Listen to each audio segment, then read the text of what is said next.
Good evening, everyone, and welcome to the November 8th meeting of Walpole's Select Board.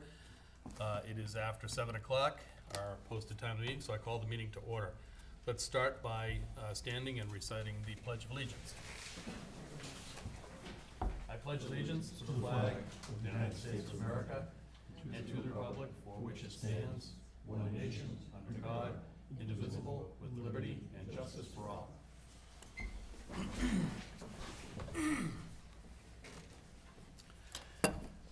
All right, our first appointment this evening is with some representatives from the Perfect Blend LLC, who will be here to talk to us a little bit about what they're doing and requesting a common vittler's license.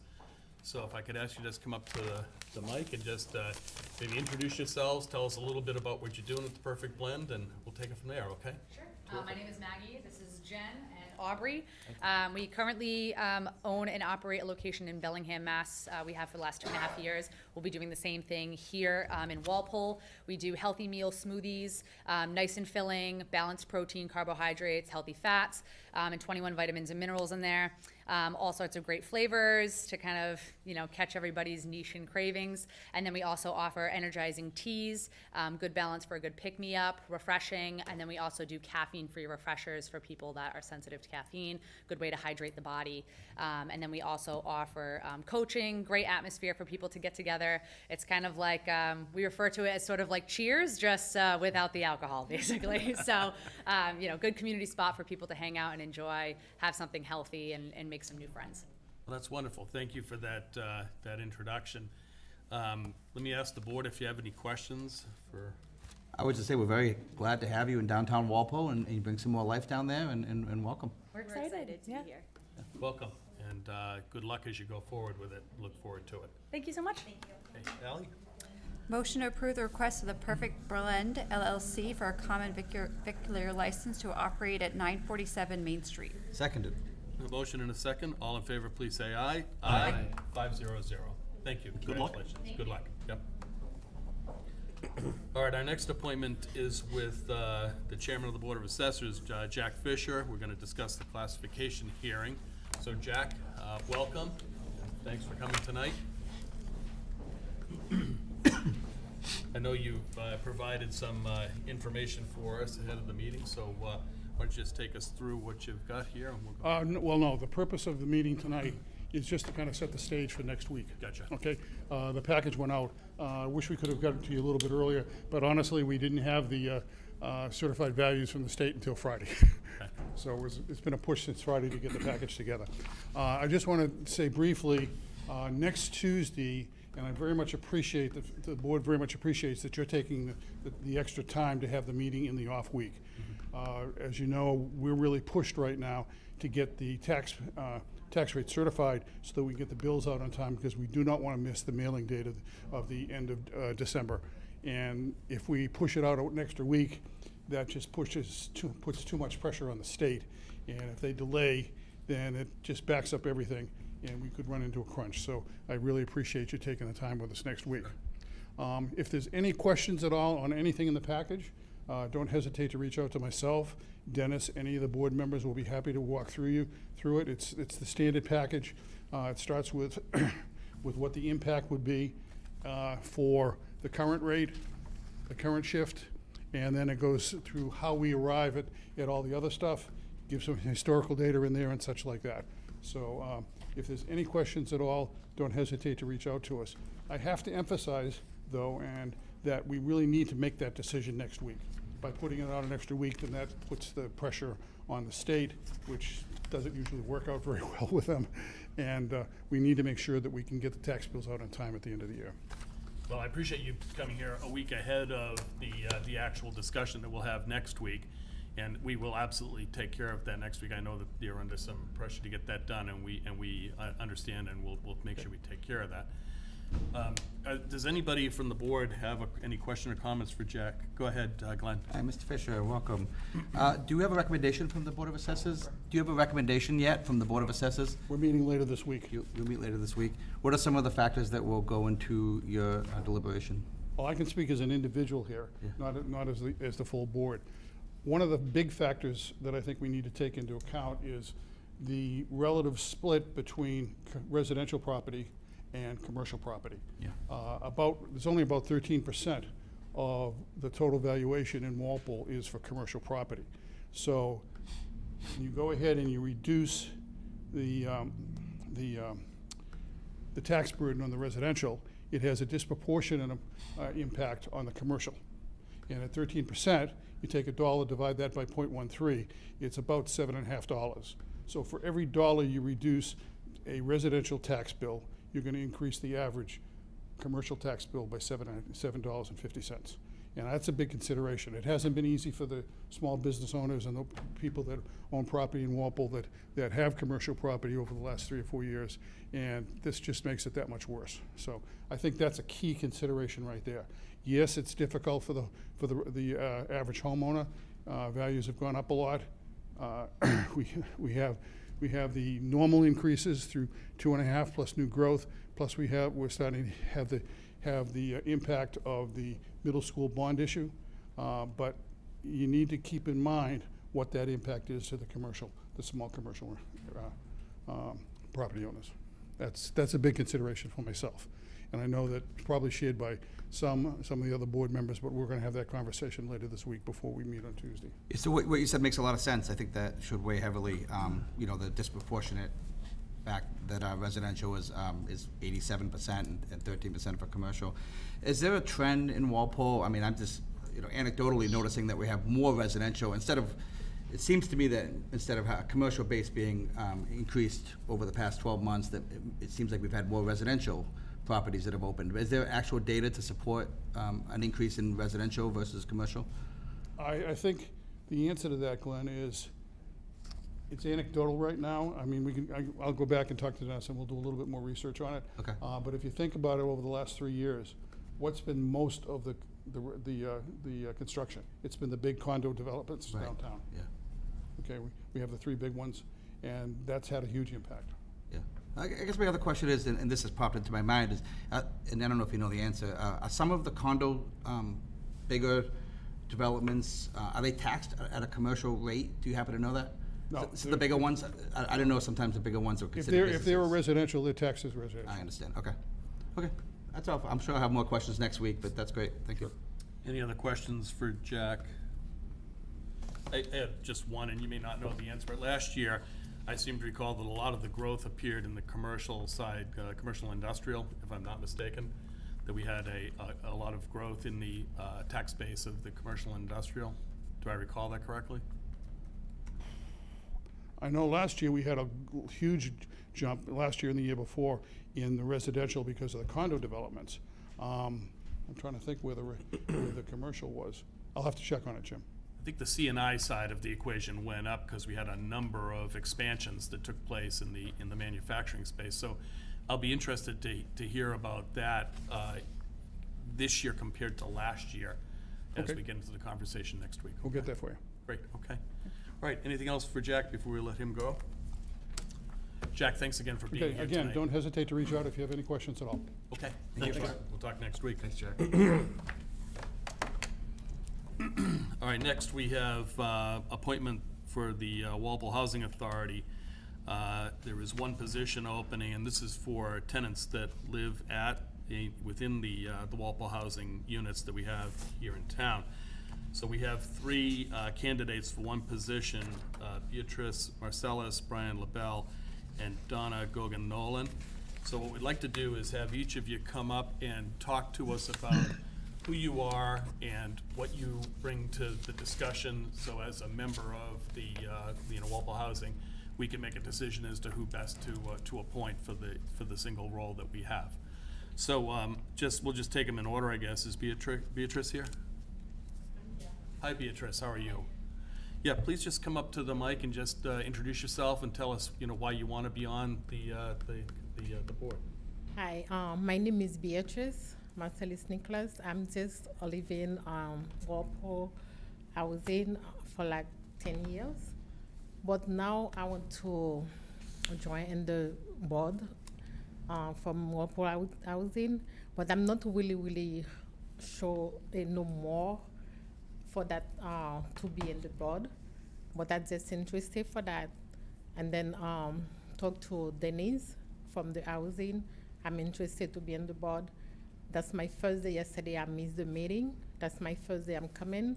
I'm just can introduce myself, and then I need to really on the board to find out know more about the Whirlpool housing, everything from the town with the Whirlpool housing. But I'm not really can explain more about that because I'm not really know more to say today. I just introduce myself, and then I'm happy to come in today to participate with the board. Maybe the next meeting, when I keep going, I can like explain more why I need to be in the board. Great. Well, thank you. I appreciate it. And Okay. thank you very much for volunteering too, I All might right. say. Okay. So let me turn to the board and see if there are any questions for you. Any members of the board have any questions for Beatrice? Yeah, Ben? I do. You know, the board meets, you know, fairly often, whether it's every couple of weeks or once a month, or it varies. Do you have the time, you know, to do that around work schedules and family and be able to be a board member that can go to the meetings and get involved? I know that a lot of us have a lot of constrictions on our time, a lot of things that we have to do, so, but you feel like you'll be able to put Yeah. the time in and you have the time to do that? Yes, I have time. You do? Yeah. Okay. That's why Um, I'm interested to. Absolutely. Absolutely.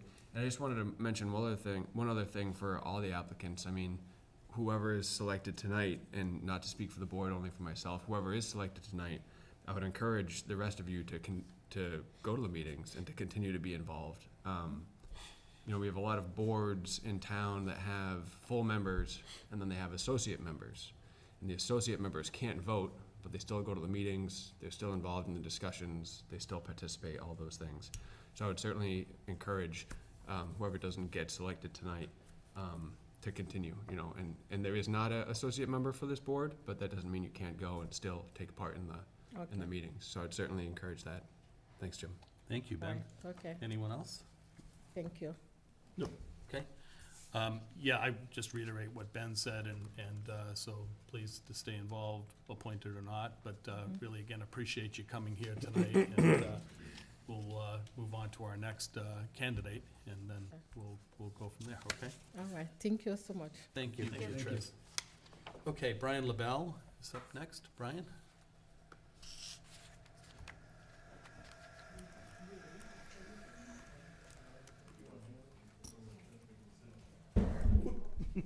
Sorry about that. Thanks, Jeff. Sure. You got it, Patrick? Thank you. Or I go on the side if I have to. Hi, Brian. Hi, my Thanks name's for being here Brian LaBelle. tonight, and also to you for being willing to be the tenant board member. We appreciate you being willing to do that. So just like we just had with Beatrice, if you just spend a couple of minutes just talking about yourself and why you want to be on the board, that'd be great. I've only been with the housing, in the housing itself for, it'll be a year in December. But everybody I've spoken to, you know, when they found out that I was running, they're all for it. They want somebody, you know, younger on the board, that can oversee what's going on, you know, within the buildings themselves. It would give me an opportunity to, you know, get to know other people, get to know, you know, go to the meetings, find out what's going on within, you know, within the entire housing authority. And that's pretty much it that I can think of at the moment. Great, well, Sorry. thank you. I appreciate that. Yeah. Again, let me turn to the board. Any questions from the board members for Brian? Yeah, Yeah, I would sure. just reiterate the same question that I had for Beatrice. And you feel you have the time to do this, to go to the meetings and everything I'm on there? disability, so I'm there 24/7, Okay, so I can get the meetings with no problem. great, yeah. And I would just reiterate again that either way, it'd be great for the more people to be involved as possible is really a good thing. So I appreciate you throwing your hat in the ring. Sure. Thanks, Jim. Great. Anyone else? Okay, Brian, thank you very much for being willing to do this. Thank you. And our third candidate is Donna Gogan Nolan. Donna? Oh, I'm sorry. They just messed up my name at my own son's wedding. Okay. And my family was upset. I was so, like, upset that I didn't even hear it, to be honest with you. I went to the meeting last night. I've been to other meetings. I also, I'm a resident since 2000, but a resident at the housing for 9 years. And during that time, I have worked with the Girl Scouts on our circle, trying to get it attractive. We put in a butterfly area and herbs and stuff like that. I didn't, they did. And it was a project for them. So that was a great thing. And we try to do a few things at the place, but we have a lot of restrictions, and COVID didn't help at all. I was up the community room today. Everybody was all excited that I'm coming here. I am too. And I have a history of banking, both mortgage and branch banking. I'm also the mother of 2 boys. Like I said, I have one that just got married, and he's in my previous area, Milton, which is a lot like Walpole, I feel. Not a lot of commercial and other things that are family-orientated community.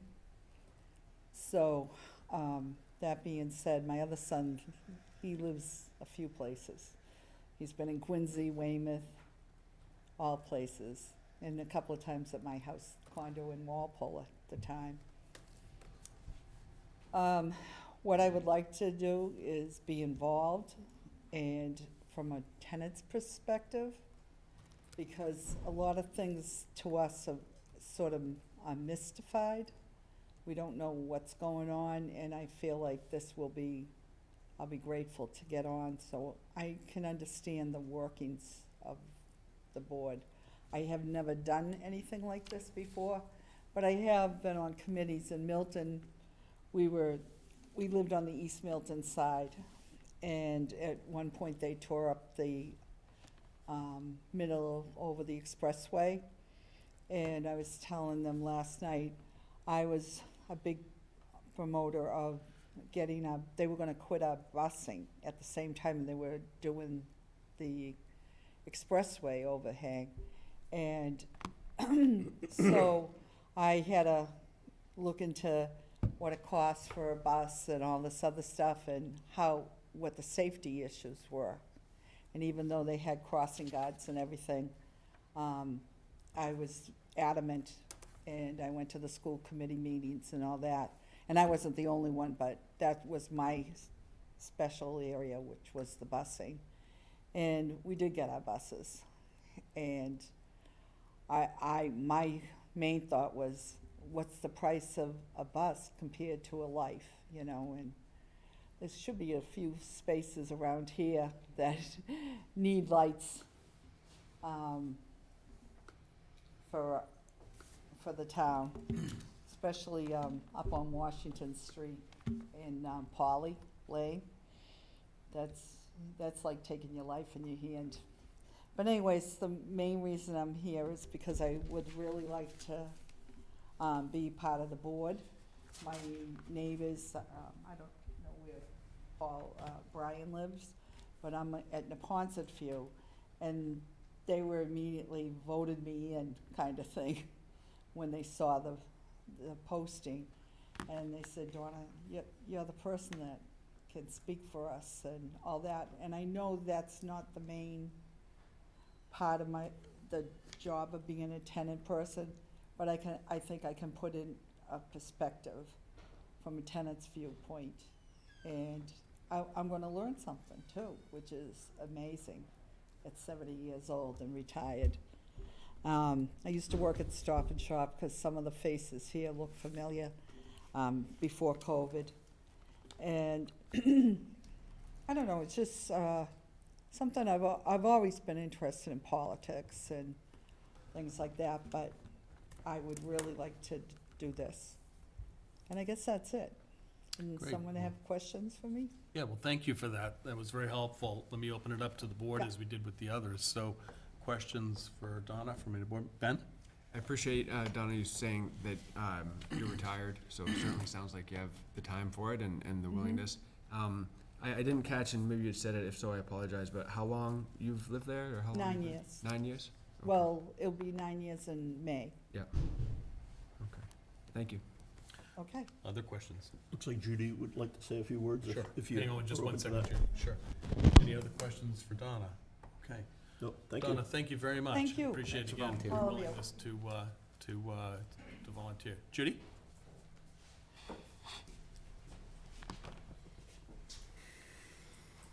Good evening. Judy Conroy, Vice Chair of the Housing Authority Board. We met last night. We were only able to interview one of the three candidates. And during the interview process, the four board members had specific questions to ask each candidate. And we also went through a bit of an education process for them so they would know what they were getting into.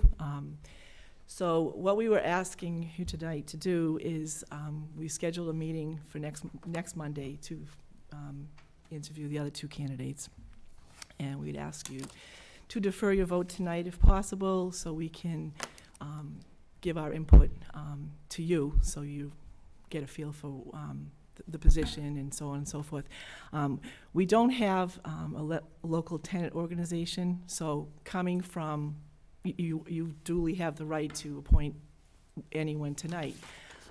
However, without that LTO, they would be putting forward their candidate. And without the LTO, I think it falls back again to the board, the executive board, which is us, to make a recommendation to you.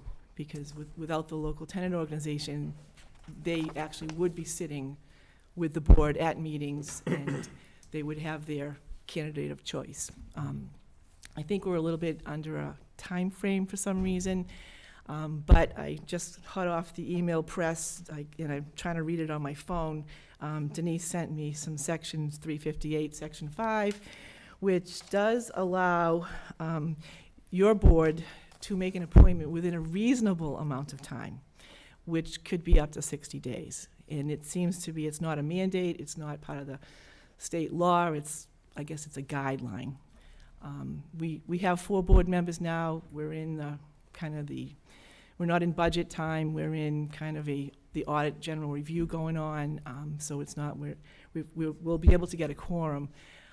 But I think if you would kindly wait till your next meeting, we're meeting the 14th. I think you're coming the 15th. We're like 1 day short of the supposed guideline, 30 days. But we'd ask if you would please wait for our input. Yeah, so that's the one thing. So first of all, I'm completely, I agree. I think it'd be, the best way for us to do this is to have you interview all the candidates before we take a vote, so we can get your input. So I personally would agree with that. My concern would be the 30 days, and the rule is that we're required to make an appointment within 30 days after the deadline for tenants to submit names. So the 14th, as I understand it, is 30 days. Yeah, could I chime in? Sure. So Denise and I met this afternoon and talked about this. It is 30 days. She was trying to reach out to the DHCD. Right, I that's have an the email email from I her tonight saying she did not receive the clarifying information from the DHCD she was hoping for. It was a guideline. She said ultimately it's the appointment belongs to the select board with or without the Walpole Housing Authority recommendation. Still, I hope you defer till tonight. So I have a possible solution. We're posted for a meeting on the 14th with the Finance Committee. You've conducted your interviews tonight. I just thought of this. So we could still meet that if you want to grant them until the 14th. We meet at 6 o'clock. You're I meeting mean, at I 6? believe it. We're meeting at 6:30. And we're meeting at 6:30, we can do it at the end of the FinCom discussion. So Okay. I think that's That's probably a perfect. very reasonable Yeah. solution. It keeps us within the 30 days, which I would prefer to do, but it also allows us to follow a good process, which is you guys get to do your full interviews, which I think is important. No, it is, because I think there's I had a lot to learn when I got on, because I had some ideas, and Yeah. it's not that you're killing ideas, but there's things the board does, and there's things the board doesn't do. Right. And I think that warrants an explanation to everyone, to give them a fair look at what they're jumping into. Well, it sounds like this is a workable solution. Does anyone on the board have any concerns over us deferring until the 30th, the 14th? And as what we probably would do is after the FinCom meeting, we could take a vote then. That'll give the housing team the chance to do their interviews and give us their input. So does anyone have any concerns with that? Seems reasonable. Yeah, I think it does. I'm glad So- you thought of that, Jim. I did see that on your agenda, but I didn't know, your calendar, but I didn't know if there was room for other business. Okay, so that's what we'll do then. Yeah, because we need about 30 minutes per person, and then we'll deliberate and. And you're starting at 6, so We you start should be at done by 6. 7:30. We start at 6:30. I'm sure it'll take us an hour Okay. at least, so that should work out And just are you fine. meeting here? No, Oh, FinCon room? police station. Okay. I had to write that down so I You're gonna remember toast where you. to go. I sound like my mother now. Write it down and I'll be there. Okay? Okay, All right, terrific. thank you very And much. to the 3 candidates, I'm sorry that we're going to defer out until next week, but I'm sure you understand the rationale. And again, very much appreciate each of you being here and being willing to serve. So thank you, and we'll pick it up next week. Okay, thank you. Okay. All right, our next order of business is a discussion on the 1015 East Street site, the Friendly 40B project, AKA Gilmore's. What we're going to talk about tonight is, as I think everyone knows, this is a discussion that has been going on for some time. It is what we're calling a Friendly 40B, meaning that we are working with the real estate developer on terms that are much more favorable to the town of Walpole than what would be considered a non-friendly 40B, which is what we normally deal with. And in our efforts to work to get to a good solution for that Gilmore site, over the last several months, we've had many, many meetings on this with the developer. The developer has taken our input and done, I think, a very good job with that. I think at our last meeting, or the meeting before, we had some discussion around this, and so we're at that point now where we have a memorandum of agreement for a LIP agreement with the developer. And tonight, what we want to do is have final discussion around that, leading to a vote on that LIP agreement, which would allow then the developer to move forward, moving into the zoning board process for a comprehensive permit. I understand that we have members from the Walpole Housing Partnership on Zoom. I see them there, and so thank you for being here. I think Phil's in the room as well. And what we're going to be looking for from the Walpole Housing Partnership is an endorsement of the project. So we'll be looking to you guys to take a vote as well, because that are the process that we need to do with the state is to get our own vote on this for the LIP agreement, but also a letter of endorsement from our Walpole Housing Partnership team. So with that all said by way of tee-up, I think we're going to turn it over to the developer to take us through the program. I think you've got a presentation that you're going to take us through so that everyone can see where we're headed with this. And then, of course, we'll have discussion among the board members and with the Walpole Housing Partnership team, and we will then move to votes. So, look, that all said as preamble, let me hand it off. Thank you very much. I'm Sean Henry. I'm a partner in this venture. My other partner, Justin Krebs, is joining us virtually. Justin takes the lead at this part of the process, so without further ado, I think he has a presentation lined up that he's going to walk us through online, but I'm here to support as needed. Thank you. And again, thank you, Sean, and Chairman O'Neill and the rest of the Board of Selectmen, as well as Town Administrator Johnson, we agree with you that it's been a great collaborative effort. I will utilize the deck that we looked at about over the last couple of months in refining the design, give the Housing Partnership an opportunity to understand the development in greater detail. I'll also specifically look to basically highlight some improvements that came out of that last meeting on September 8th. That includes the incorporation of 981, 989 East Street into the development. This, I think, will demonstrate a commitment to enhancing the circulation and the life safety elements around getting in and out of the site, as well as creating a pretty attractive landscape buffer. I'm going to take a shot, and just because I can't see it, I'm going to look to share my screen. If folks can confirm that you're able to see it. Yes, we can see it, Justin. Great, so thank you very much. So I'll just walk real quickly. Project team, KIG Silverstrand, myself, Sean Henry, and another gentleman named Andrew Timba. This is the team real quickly. It's a first-rate team. Embark is our architect, Bowler as an engineer, Finesse is traffic consultant, and EBI is environmental. Just real quickly, I think this team, as Jim highlighted, for those that haven't, has worked very strongly with the department heads to really establish a project that I think everybody's pretty excited about, and pretty happy with the adjustments we made to address those staff members' visas. Just for site context, I think most people will be familiar. This is the Gilmore's site. Where there is an existing condition, where there's the existing retail center, some loading docks, some older buildings, no real defined streetscape, no real great stormwater improvements, and overall we think a much higher and better use could be utilized for the site, which is what we are proposing. To give a little context, again, just the site is a pretty large site that runs along the MBTA tracks. Just before the plaza where the CVS and the Santander Bank are, it's a great location, as we described, because it's got the proximity to public transportation, to the downtown retail corridor, and we think it'll be an additional catalyst with the other two projects that exist today for housing that will include 25% affordable units at the 80% AMI.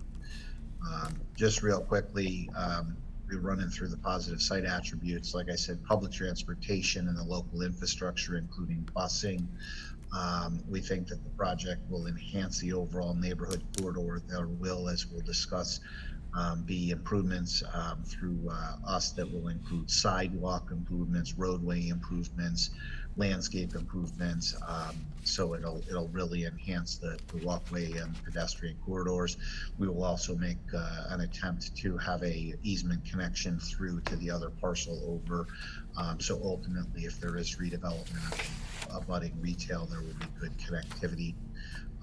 We'll be making major improvements to the site. As you can see it now, there's no stormwater control runoff, no major landscape buffers that improve that, as well as the sewer improvements. So all of those will come out of the redevelopment of the site. We'll meet all state and local standards.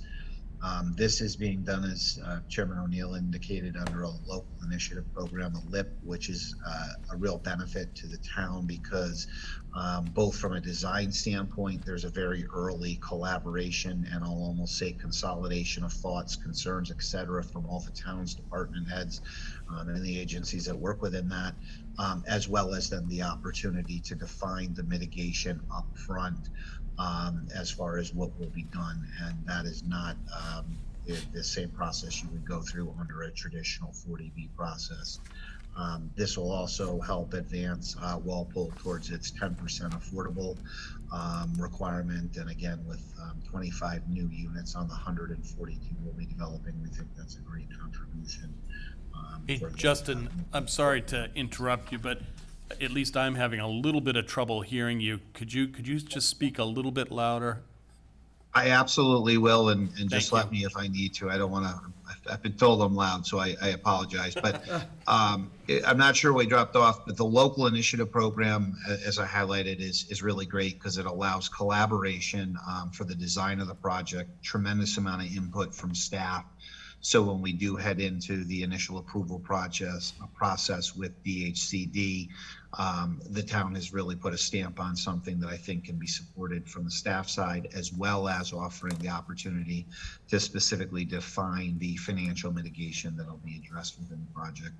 And then I was saying it also advances Walpole towards its 10% affordable requirement, which will include 25% of these units, which will be affordable at the 80% AMI standards.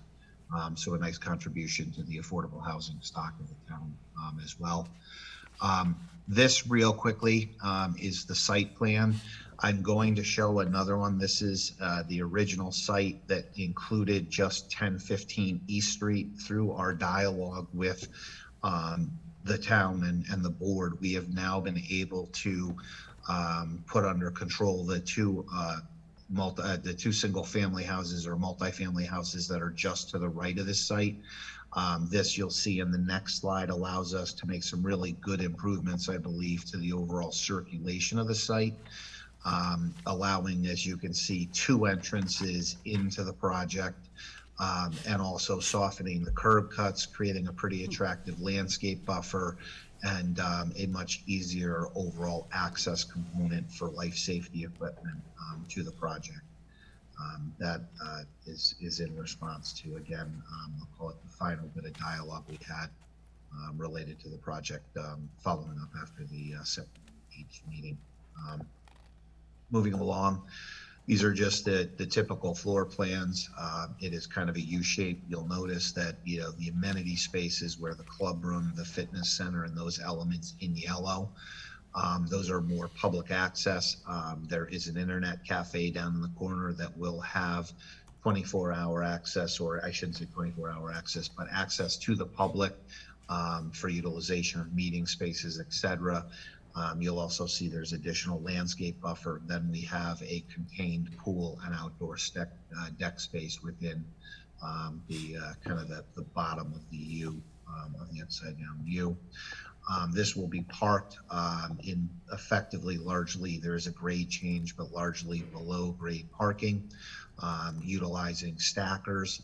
Some of those stackers will be reduced and removed now with the incorporation of those surface spaces that I showed up on the prior area here, which allows us to get about 40 spaces in that additional parcel. Continuing a little bit further down, we did look at overall height metrics in the context of this project within others. It really works within the bounds of the 2 existing projects, Union and West, and Liberty Station, which, you know, roughly are, you know, in the realm of the units, kind of framing the number of units that are existing, 192 and 152 for those existing projects, and parking ratios that are generally consistent with it. Height is largely also within the same context, particularly with the grade change of the project. This gives you a good sense on just how the connectivity of those 3 projects really line up for real positive massing near the public transportation, and how we think this will be an additional catalyst to the downtown community, having more walking, having more people who are down for pedestrian and retail services. So we think that's a real plus on this project. This gives a sense of basically looking down East Street towards the MBTA station, and the view, it starts to pick up this green area on the additional parcel, and that'll be even further enhanced. And as we run a little bit further, now that's another view as if you were looking from the MBTA station angle down East Street to where the 2 multifamily projects are, and the entrance is at the back. Again, as you can see, we've kind of worked the site to include respites and areas for people to sit and meet. There are pedestrians working in this. We originally had a little more of what I'll call an urban setup with the edge of the building pretty much right to the sidewalk corner. Through the guidance with the town and some agencies, we've really been able, we believe, to enhance kind of the public realm space Here's another good view of just kind of seating, parking, bench areas, a respite for the public that's built into this on its way back and forth from the MBTA station, the bus, or other downtown amenities. And, you know, with that, that's pretty much just trying to be quick and efficient. The presentation, I'll just leave it on something that's a little more visually pleasing and allow any further comment on that. I will highlight the basis of what the board will be doing today is giving their approval to sign a LIP application. That LIP application goes into DHCD as the housing authority. Under that, they will do their site eligibility process, which is typically a 90 to 120-day process where they make sure all state level standards are met and that there is support under a LIP with the community, which we believe we have. And then ultimately, after that site eligibility, we will come back and go through a full 6-month plus ZBA process where there will be detailed review of drawings. We will look at engineering, we will look at traffic. All specifically, we would anticipate that the town would do peer reviews of those components. So this is truly just the first step, but on the real positive side, it is one in which the town supports us as the developer in this project in moving forward with that first step, which we think benefits everybody for the reasons I outlined. And with that, I'll take a pause. Sean, I don't know if you'd have anything further you'd like to add since you're there and I wasn't able. No, I think Justin, you did a good job, so I'll leave it at that. Okay, Justin, thank you. The way I'd like to proceed is this. I'm going to open it up to the board for questions to the developers around the memorandum of agreement and the ensuing LIP. I would also like to open it up after that to the Walpole Housing Partnership for any questions that they may have, all prior to us moving forward to a vote. In terms of the vote itself, I envision the Select Board taking the first vote and then the Walpole Housing Partnership taking the second vote. So let me open it up to our board. Who'd like to go first with questions for Justin or Sean? Ben? Yeah, sure. I don't have a lot of questions or comments at this particular junction. Gentlemen, I think that we've been through this as a select board quite a bit in detail over the last 10 or 12 months. And so I guess all I would like to highlight is, and maybe it's kind of parroting a bit of what Justin had said in terms of the local initiative program and what it has allowed the town to do, getting involved at an early juncture, working together with the developer. Justin mentioned a couple of items, including the possible inclusion of adjacent properties, which is certainly something that is going to help our downtown. And that's the sort of collaboration and coordination that we can get through having development through the local initiative program. So hopefully it can continue. And I look forward to hearing what the Housing Partnership folks have to say as well. Thanks. Thank you, Ben. Glenn? Yeah, sure. I mean, I just mostly have a couple comments. I don't really have any questions. We've been through this process over the past few months, and I think it's gone really well. This is a net positive for downtown and for Walpole. It checks a lot of boxes. It helps us with get us toward the 10% threshold for affordable housing, which puts more control on our side for future projects. So this project will help us gain in that sense. I like that it's 100% rental. I like that it's a better use of the site. Certainly it's a net positive there. I think I read in the document that there's going to be local priority where possible for the 25% affordable housing. And so I just, there's a lot here that is positive. I won't run through it all, but I'm in support of it. I'm glad to see the Walpole Housing Partnership is here. I'd like to hear from them. I haven't had a chance to hear from them, so I would like to hear their feedback as well. Thanks, Glenn. Sure. Anyone else? Thank you for coming here tonight and the presentation again. I think there's a lot of valid and great points. The expansion of having those other two houses involved in this project and creating that green space, creating that public space, I think is really wonderful. I appreciate the fact that it gets us towards our 10%. I think that's very important for the town. I do think we need to have a plan as a town for our affordable housing, and the town being able to have the ownership of that plan and seeing and devising a plan and what our future holds is really important. The only question I had is any further explanation for the Conservation Commission? And we had anything with their... Issue's been resolved. The Issue's been resolved. conservation agent actually weighed in and said she doesn't even think it applies, so. Fabulous. Yeah. And look forward to the Housing Authority. Mark? Yeah, I would just say thanks to the developer. You know, this has been a long process, and the plan that we've seen from you each time has gotten better and better. And you've incorporated more and more of the perspective and issues that Walpole sees. So I really appreciate that. You know, and I guess that is the beauty of being able to do a LIP. You can work through the process rather than have, you know, an outside group just make a decision. So I do really appreciate that, and the plans have gotten better and better. And this is a really good plan, especially with that extra lot or two added in, really resolve the parking just outside the building, the transient parking and all that. That helps a lot, so thank you. Thanks, Mark. I would add a couple of things. First of all, I do want to just point out that there's some, under the developer's undertakings part of the LIP, we have payments that will be coming to the town totaling $1.1 million as part of the project costs. These are specifically geared toward, you know, sewer and water connection fees, sidewalk and roadway improvements, traffic, and some other things.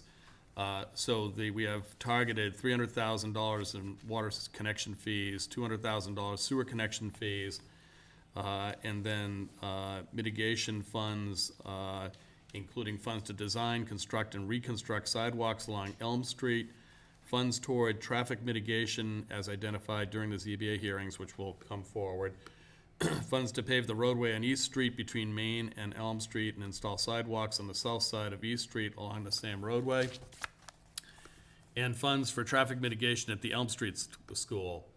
I think it's important that we recognize that 1.1 million as part of this, and again, this is part of the benefit to having worked together on this and worked in the best interest of the town from our point of view.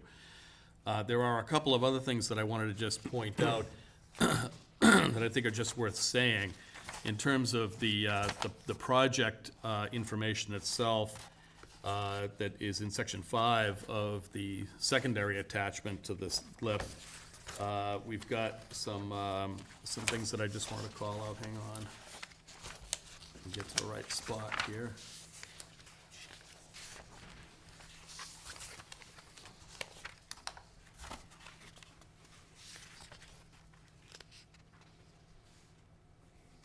Yeah, so it's a transportation-oriented development, as has been said earlier, so enhancing connectivity to public transportation and area employers.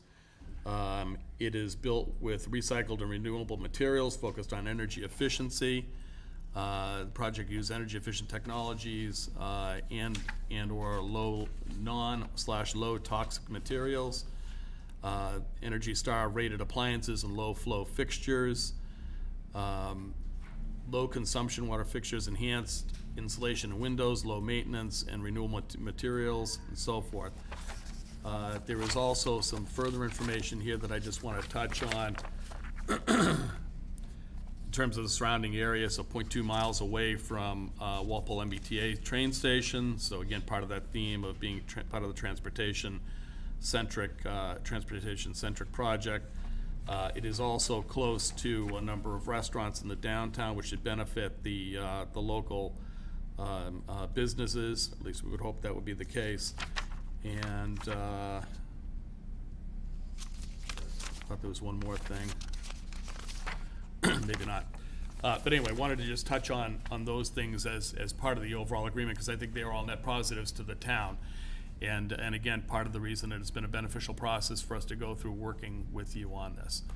So I think that concludes the select board questions and comments. Let me open it up to the Walpole Housing Partnership. Andrew, I know you're on. Maybe I could start with you. Yes, sir.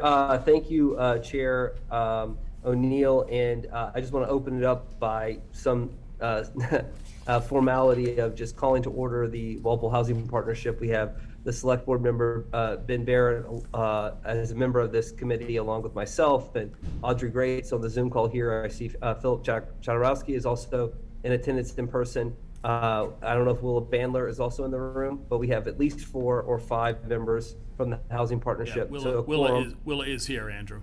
Awesome. Welcome, Willa. Just calling that group to order as we have a kind of joint meeting with the Select Board. Before I offer my normative comments, I just want to offer thanks to the KIG Silverstream Group, to Justin here tonight, to the Select Board, and just a really exemplary example of collaboration with the Select Board. So before I give my own comments, I'd love to open up to the rest of the committee. Audrey, Willa, Philip, any thoughts about this project?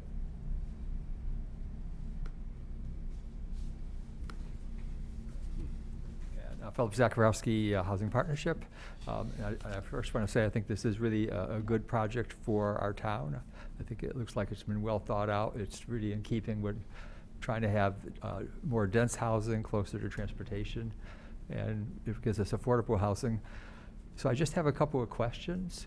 And first, I just want to say I think it's really good to have more affordable housing. I don't know whether developers have considered doing maybe some 60% affordable housing. I don't know if that's practical, but just want to put in a plug for that because at 80% it's affordable, but certainly it's not as affordable as for a lot of people. So I just wanted to mention that, if that's a consideration. Then I want to highlight in the zoning bylaws, we have a section on the Central Business District, which is just guidelines, and just want to mention taking a look at those. I think the buildings do look attractive. The only thing I would comment on, if it's possible, to maybe do some recessing so it's not quite such vertical walls. But again, that's I'm sure there's a lot of considerations on going to that. But I think it is a good project. It's in a good place. It'll bring a lot more people living downtown Walpole, which will help our commercial district as well, and bring in more businesses. So I think that's positive, and I want to commend the development team for working so well with the town. I think that's very much appreciated, and I think it's been a good process. So thank you. Great. Thank you, Phil. Willa?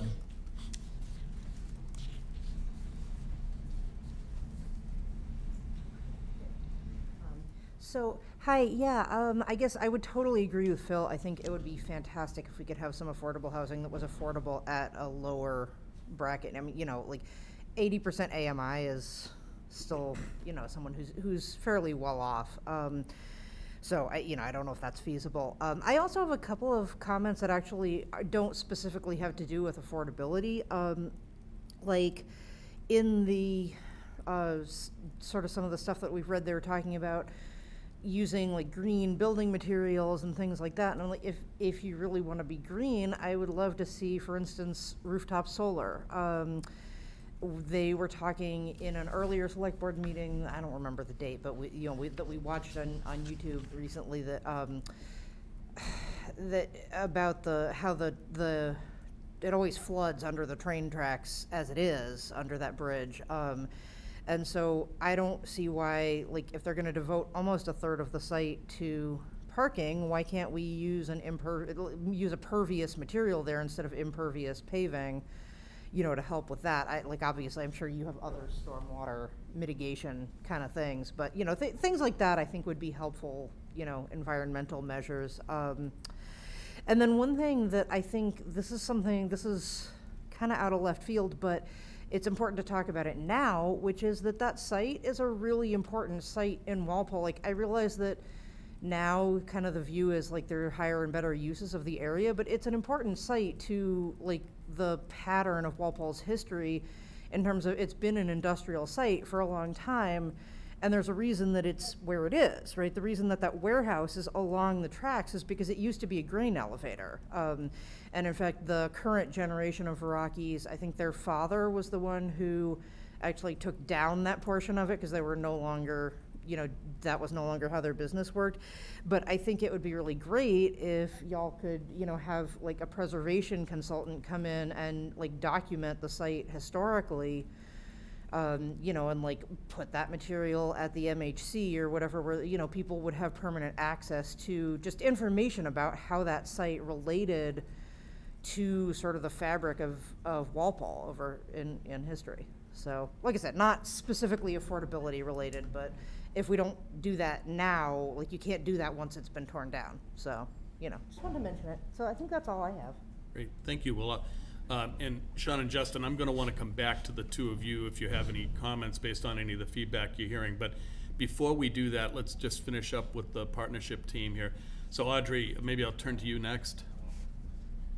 I appreciate the thought and care put into this proposal and for working with the town on this. I appreciate that it is in consideration of our downtown character and the existing building and developments, and it will add to the vibrancy of our community and our downtown.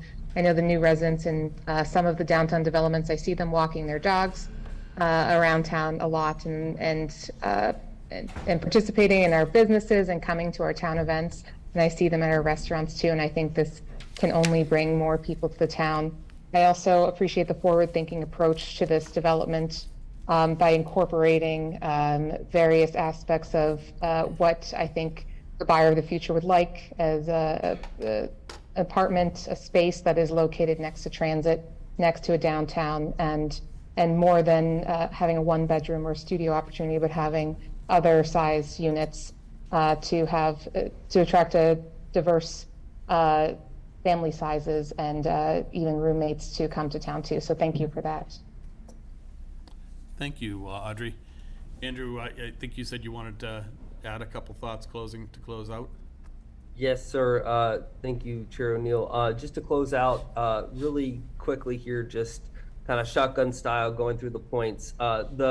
The TLDR, the too long didn't read of my take on this is that it's a no-brainer. It's a slam dunk. It's a great project. I just really appreciate the collaboration. It's a really a great example of what we should be doing more of.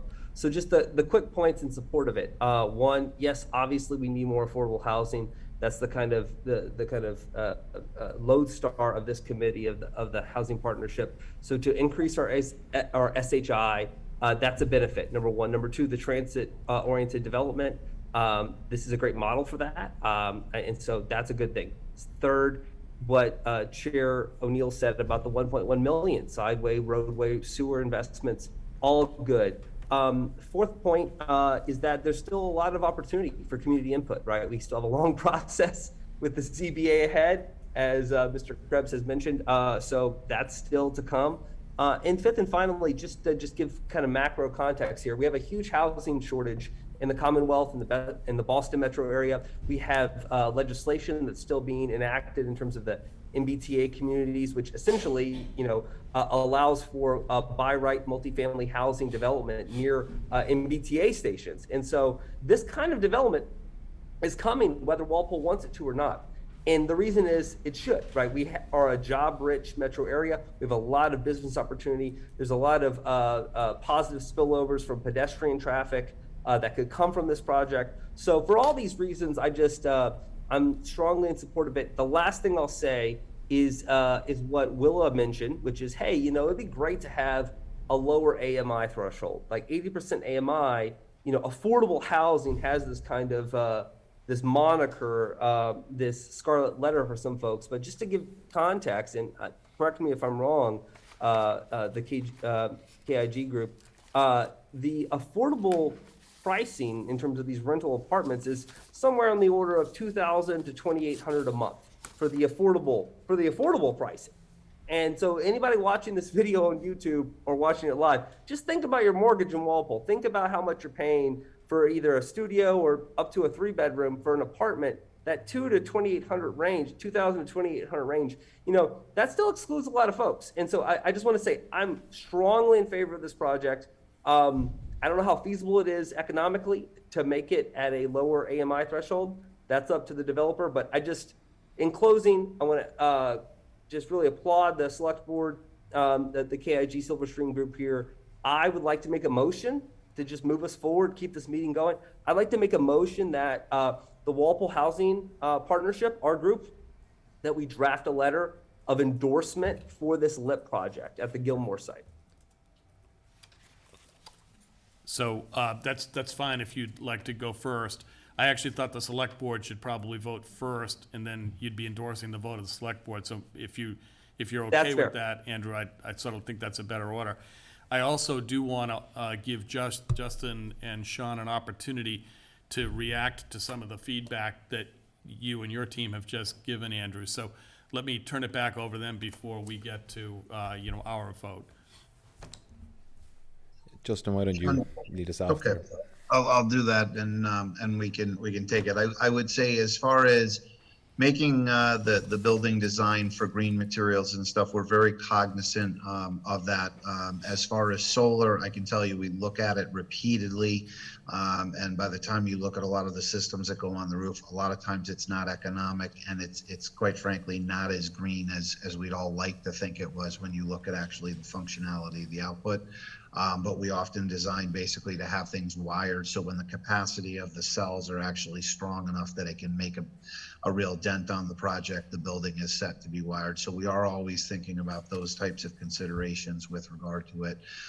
There was a discussion as far as impervious area. This site right now is completely paved, pretty much corner to corner, top to bottom. There is no storm water runoff, no drainage controls, none of those pieces, and there isn't a lot of planting. I do think that some of what we'll be doing, I can't say exactly if we are equal, but I don't believe we are creating additional impervious area, and I think we'll be at net neutral even with all the density we're adding. But more importantly, as far as the flooding and other elements, the controls that come off the site are not only going to manage that stormwater from a capacity side better, but it's going to be a much cleaner runoff. It's going to be a much more beneficial as far as what goes into it and how that's maintained in storage chambers and then piped out. So from that end, it is part of our design. I think that, Andrew did hit upon it, which is, this is really just the beginning, and it's conceptual, and it's from here. Hey, we've made great strides to really improve this project from the time we first introduced it over a year ago. And I think there'll be just as much of that opportunity to continue that dialogue with the input of the ZBA, peer review, and that as we move forward. I will say this, I can't disagree with the concern as far as it relates to 80% AMI versus a lower. On the basis of our economics, we've really looked at it at that 80% with the 25% of affordable units. I have heard, but I would be way out of my jurisdiction in understanding that, where it's been spread. So there may be a portion of that was higher. There was a portion of that was lower that still averaged out to the 80. I think we could have that discussion, but I would want to say it's a relatively tight site we acquired and have picked up another site on it. And I don't know that I could feel comfortable telling you we can move much off of that 80% at this time. We can look at ways as we move forward to see what we can accomplish, but that is the one piece I would want to be upfront in. That is not the easiest hurdle to get over for us, but would be something that we'd consider. And let us understand what we have within our bandwidth to do better. But again, that does come down to us in really figuring out this transaction based upon the economics that we're aware of going into the vote process. Thanks, Justin. Sean, anything to add? No, I don't think so. I think Justin has hit all the nail on the head. I think there's been some super comments that we'll definitely take on board and look at. I'd echo Justin's comments in terms of the increased AMI or decreased AMI, as the case would be. I think we all know the economic conditions we're facing, and but it's something we can look at. But it is we're going into some choppy seas for a little while, so that and the mitigation, But we will look at it and we'll see what we can do. Great. Okay, thank you. Let me just open it up to the board one last time for any closing comments or questions before we move to a vote. Anyone have anything? I did want to add one thing, which I should have said earlier and I forgot, was I appreciate the fact that you gave us a rendering that shows us the addition of the additional sites and how you may incorporate those into the access, egress, parking, snow removal and all that. I recognize that wasn't a detailed plan and that you haven't had the chance to do that detailed design yet, but it was important for us to see that rendering so that we had a good sense for the direction you're taking the thing in. And I do think it goes well to solve some of the questions that were asked in the early parts of our process around like getting emergency equipment in and out, snow removal and all that. I think it also goes towards solving some of the parking questions that have been raised. It also gives you an opportunity to do some interesting things with the green space a little bit there. So I think net, that's a really positive aspect of this. And I was really glad to see that you were able to acquire those 2 properties and then, really incorporate it into the site the way you have. I think it's a much improved plan by doing that. Thank you, yeah, we agree. All right, so I'd like to take the select board to a vote. So Ally, could I have a motion, please? Motion to authorize the chair to sign the local initiative program application. Second. Motion and a second. All in favor, please say aye. Aye. 500. Andrew, let me turn it over to you for the Walpole Housing Partnership. Just to reiterate, the motion was for the Walpole Housing Partnership to draft a letter of endorsement for the LIP project at Gilmore's. All in favor, say aye. Aye. Andrew, could I just ask you to do a roll call vote since you... Yeah, Sorry. that actually makes a lot of sense, Jim. Thank you. So I, Andrew, am a yes. I'm just gonna go visually. Audrey? Yes. Ben Barrett? Yes. Philip? Aye. Willa? Yep. 500 in favor. And Ben seconded that, right? Yeah. Okay. Okay, so we're ready to move forward now with the next step. You'll be submitting the application to DHDC and then moving into the zoning board process for comprehensive permit. As has been said, there's still a lot more opportunity for public input on this, and the zoning board, and you will be taking this from here. So thank you for a good process. I think we're heading in the right direction on this, and this is a positive outcome for the town tonight. So thank you and Justin for No, the partnership. absolutely, and Chairman O'Neill, I do want to say this because I like to say it after you guys actually vote to support us. But it has been a fantastic project. You're lucky to have a town administrator like Jim, who's been great in guiding us through and really looping in all of the components of the different departments to bring this design together. I think it's great that the Housing Board is aware enough of the needs and has really picked up on how this project's a positive piece. But I would say we work in a lot of communities, and our hats off to the Board of Selectmen for their leadership on this with Jim and the team to do something that I think, like we all hit on the head, which I think is beneficial to the community, to the affordable housing needs of the community, and also to the improvements of the downtown. So we're really excited to continue the process and think this is a win-win. But like I said, we equally share an admiration for the town and those members that have worked with us to get to this point, because it has been a great collaboration, and the project is far better than even what we did when we initially presented this. So thank you. Great, thanks, Justin. And it's been pointed out to me that we actually have a couple of other motions that we have to make here. So before we wrap, let's go do that. So Ally? Motion to sign the mitigation agreement and authorize the town administrator to sign and any supplemental documents relating to the agreement as required. Second. Motion and a second. All in favor, please say aye. Aye. 500. And motion to send a letter to the DHCD in support of the project. Second. All in favor, please say aye. Aye. Also 500. So I think that does complete our motions on this and complete today's discussion. So again, thank you very much for being here. Thank you very much, guys. Thanks. Thank you. Take care. Thanks, Andrew. All right, on to our next item on the agenda. We have Jim Crowley here tonight, our building commissioner. We're going to talk about building department fees. So is Jim here? Oh, there, I'm sorry, you're right there. Hi, Jim.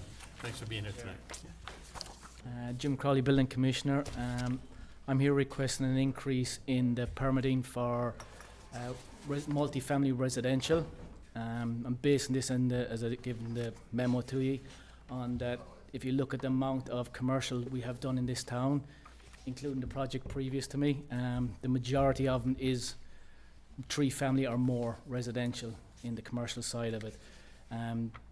The difference between this and commercial buildings is residential requires a lot more work from the planning department with permits, plan review and inspectional services. So we're requesting an increase only on the residential side of it. The commercial is staying, as you can see around town, the centre of town, we've close to 500 extra units in the last 4 years is what I'm basing it on. compared to the amount of commercial, as in warehouses, office buildings that have been done in the town of Walpole. There's been 4 main commercial buildings done between Production Road, West Street, which take a lot less inspections work done, less plan review moving forward to get these projects through, as where the residential buildings, again, as you can see, 95 West, 1034 East are just done. Pennington is still 4 years later, they're still on their last building. And this requires a lot more work from our side, from reviews, third parties, moving forward. And again, with Gilmore's coming, we have some other projects in the pipeline coming to town that are substantially, again, plus 3 families, that will take more of our time. Majority of, probably 80% of our time is on the multi-families. And that's why I'm requesting just the raise on the multifamily side, not the full commercial side. Thank you, Jim. Any questions or comments for Jim? I have a question. I probably could have talked to you about this in the office, but I'm just curious, when it's $18 per 1,000, per 1,000 of what? Is this the assessed value at the end of the project, or? Permits are based on the amount of labor and material. Okay. So that's what they base the permit fee on. So if they come to us, so if you take a previous job at Pennington, they valued each building over there at $7 million. Yeah. Each building, so our permit fee is based on that. Okay, interesting. I didn't know that. Thank you. And I appreciate that you were able to keep the commercial rates lower. Do you find that those projects tend to be more expensive, and so they end up, the fees might not be lower, just their rate itself is lower? It depends on the capacity. Lately, what we've been seeing in Walpole is more warehouse district, Production Road, landscaping companies. They're developing shell buildings. Yeah. So we get through the process quicker because they're developed as a shell. Yeah. And then down the road, as they rent each unit out, they come back to us, but it's just more of a finished product rather than from scratch building. So the main shell has been done. So again, if a tenant takes over a space, it's a lot less time. We're just basically reviewing a finished product rather than from a scratch project. Yeah, I appreciate the amount of thought that goes into that, and so developers don't think that we're just making up, numbers so we can bring in as much revenue as possible. It's based on realistic circumstances. Yeah. So thanks for doing that. Thanks, Glenn. Other comments or questions? Nope. Okay, I was Jim. just gonna Oh, go note, ahead, Ally. just the chart and the similar rates that we see with the other towns, so I think it's a reasonable request. Agreed. Jim, anything that you want to add? No, Jim did some great work on this, and I appreciate the effort, Jim. Thank you. Great. Thank you, Jim. Ally? Motion to approve the changes in the building department fee schedule with immediate effect. Second.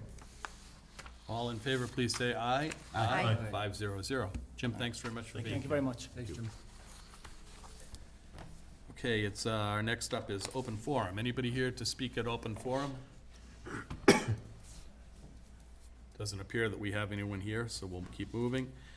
So on to new business. Item number 1 is to open the spring 2023 town meeting warrant, which always amazes me. We just came through town meeting, and here we are opening the warrant up again, but that's our process, and so it's time to get going on that. So, Just Jim, a anything you want to add? Comment under that, I just added it up real quick. I already have about 16, 17 articles on there. So Wow. just rough, our 4 usual sewer and water articles, in-year budget transfer adjustments, FY '24 budget, the 2 or 3 personnel articles, 6 union contracts. So we'll have a pretty good, more than we had in the fall for sure. So that's just off the top of my head. So, Great. yeah. Thanks, Jim. Any other questions for Jim? Ally? Motion to open the spring 2023 town meeting warrant and close it on January 10th, 2023. Second. All in favor, please say aye. Aye. 500.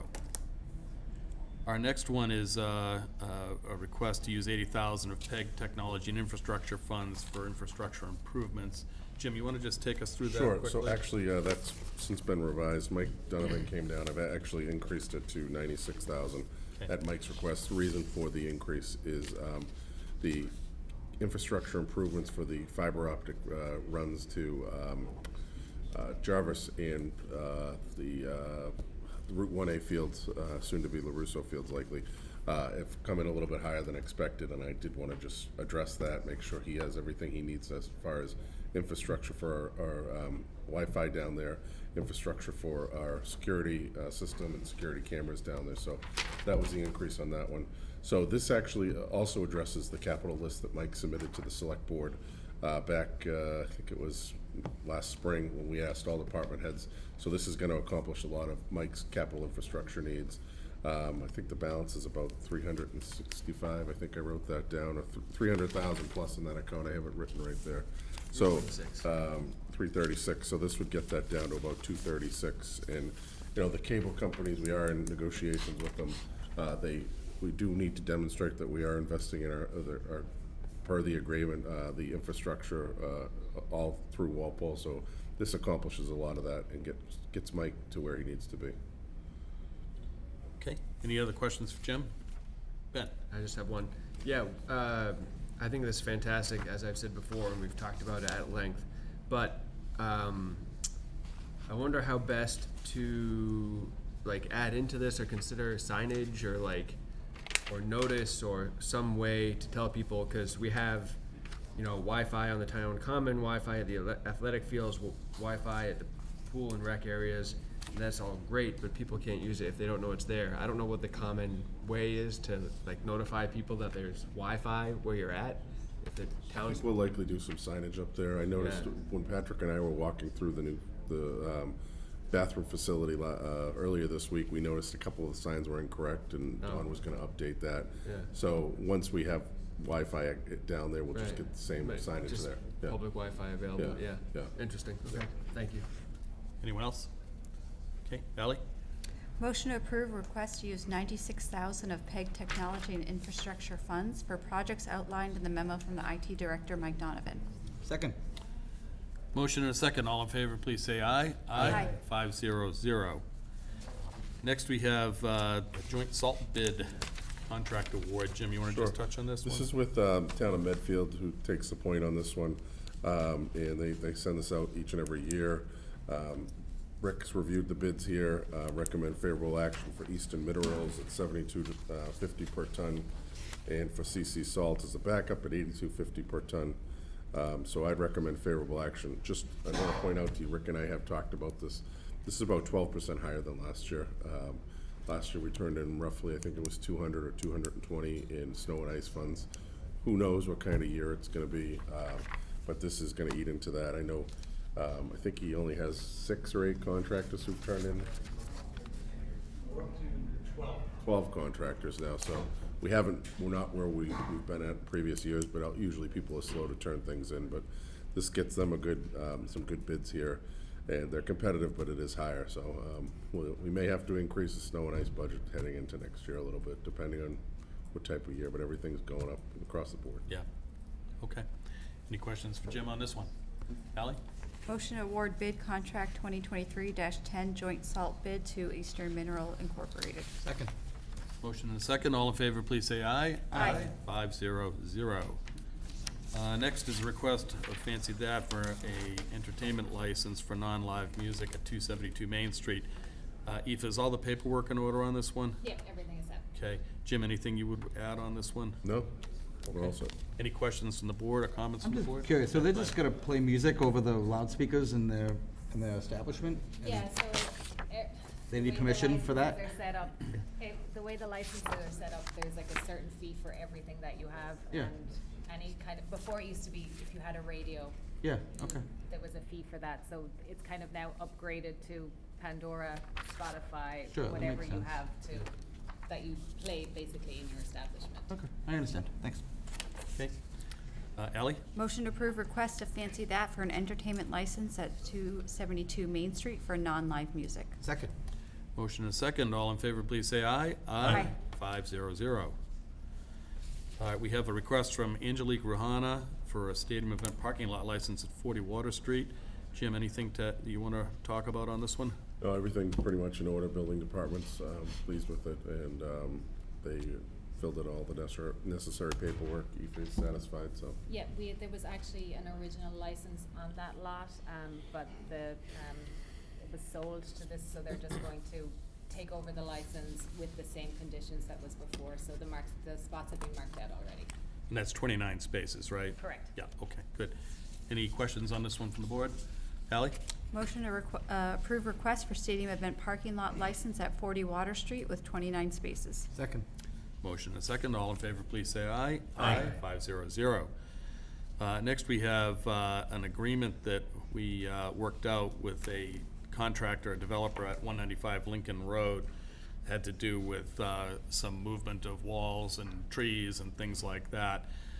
Patrick, I can see you're ready to talk to this, and as you are ready to do that, I did want to just compliment you on steering us through this one and getting us to what I think is a very good understanding and settlement, and getting this developer back on track the way they need to be within a very timely fashion. So Great, I just thank you. appreciate that. But I turn it over to you to just take us through it before we vote. Sure. So real quick, there's a memorandum in your packet that details there was an issue that came up to our attention on October the 21st. There was a developer who had a hearing with the planning board for a scenic road hearing involving trees and a wall, a stone wall. What had happened was that the wall was taken down prior to the hearing taking place, and a few other violations with town departments. So when that came to our attention, we set up a meeting with the developer the following week with some of the departments, laid out the issues involving the wall, the tree, an illegal curb cut. We put together a plan. You'll see the agreement in your packet. And namely, what it involves is, making the town whole and correcting the remedies. So, subject to approval by the board, what the agreement that we came up with was in restoring the wall, making a donation to the Route 1A Field Complex, paying a fine for the tree, planting a tree, and obtaining the curb cut permit from the engineering department. So all the departments are satisfied with that agreement, and so I just recommend to the board that you approve the agreement and authorize me to sign it. Yeah, and it's a great agreement, and I understand all the work's been completed. That's right. Yeah, you dropped off all the paperwork last week. Terrific, okay. I know that where this came up was when this came up for the planning board. I think it was a scenic road hearing, if I'm not mistaken. That's and right. The question, of course, was why are we having this hearing since they've already done all the things that they were here to talk about? That's right. So do they now need to go back in front of the planning board, or is? So the nature of the scenic bylaw involves the destruction of the stone wall. So now, if he's been advised that if he does any further work beyond the restoration of the wall, he'll need to go back to the planning board, and that's written into the agreement also. Terrific, okay, all right. Any questions for Patrick? Jim, anything you want to add? No, just that I've recused myself since I live on Lincoln Road. That's one of the reasons. Okay. Stayed out of it. Great, Yeah. thank you. Patrick did a great job. That's Yeah, what I'll add. really good job, Thanks, Patrick. Jim. Ally? Motion to approve the 195 Lincoln Road agreement and authorize the assistant town administrator to sign. Second. Motion and second. All in favor, please say aye. Aye. 500. Thank you. All right, we now have a request to extend hours for New Year's Eve for establishments licensed for on-prem alcohol sales. Aoife, you got all the proper paperwork on this one? Yeah, so this is something that hasn't come before the board in recent years, mainly due to COVID. Because of the restrictions, there was no real need to offer this. So it's under the board's discretion whether they allow establishments to serve till 2 a.m.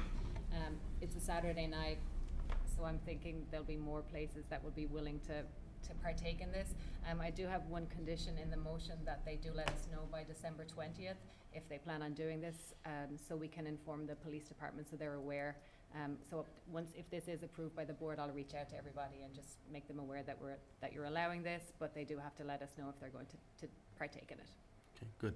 Okay, Jim, anything to add? No, just that this hasn't been requested yet, but, Aoife's shown some really good initiative on this one, just to kind of stay a little bit ahead of this one as we get closer to the end of the year. Great, thank you. Thank you, Aoife. Any questions for Aoife or Jim? Have we done this before COVID? Yes. And how did it go? Is there anything to report from the? Not that I can recall anything Okay. negative, really. It was just kind of one of those standard things the board did. Yeah, and I mean, nothing's just get perfect, aware. obviously you can't predict every scenario, but if the police are prepared and ready, then should be fine. Okay, great. We've done it how many times, do you know? Just I can recall us doing it almost like every year. Every year, prior to okay. COVID. Every year that I was on the board before COVID. Gotcha. Yeah. All right, great. Okay, Ally? Motion to approve extension of hours on New Year's Eve until 2 a.m. with the following conditions. 1, no alcoholic beverages to be served after 2 a.m. and all outdoor lights to be turned off at closing. 2, all patrons to have vacated the premise by 2:30 and doors be locked. 3, only persons permitted on the property past 2:30 a.m. is a license and employees for work pertaining to the business.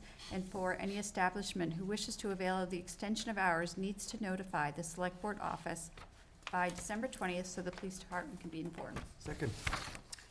Motion and a second. All in favor, please say aye. Aye. 5-0-0. All right, our next item is Select Board goals.